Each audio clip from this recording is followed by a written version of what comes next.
Southern Colorado's high-definition news leader. This is News Channel 13, where the news comes first. Fort Carson's at the center of a debate. The public is fighting back and they want their voice heard. How the community's taking the issue to D.C. And one day after the beheading of an American journalist, we take you front and center into the life of a reporter whose job is in the heart of the war zone.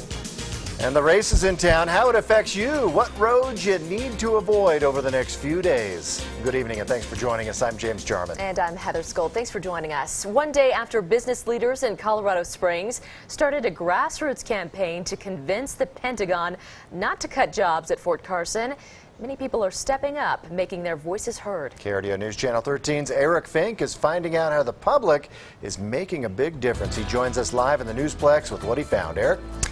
James, Heather, the public input period to keep Carson strong ends in 5 days. And just like how this community wants to keep the Mountain Post, the turnout is strong.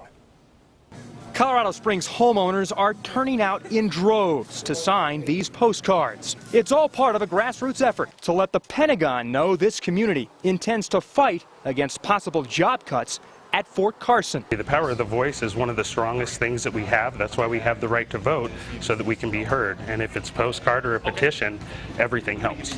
Springs native Michael DeLory, the son of an Army veteran, has close ties to the Post, which is why he's here today. The whole reason that we're in the Springs is because my father was stationed here. My brother served in the Navy too as well and was stationed here for a while. And most of my friends now are stationed down at Fort Carson. So, you know, it's, again, just a part of our community that's always been here. It's a landscape. This landscape is vital to this region's economy. Worst case scenario, the Department of Defense cuts 16,000 jobs over the next several years. Business leaders say that could have a billion-dollar impact on our economy.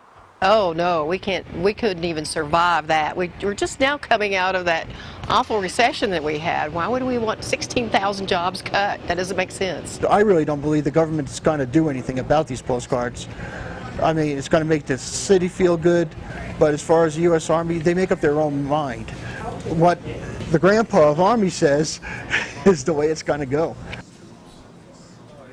Now, the deadline to send postcards is Monday. If you want to make your voice heard in Washington, you don't have to live in El Paso County to do so. And Fort Carson can't comment on these recent developments at this time. We're live tonight in the studio. Eric Fink, KRDO News Channel 13. All right, thanks so much, Eric. Well, a big welcome home.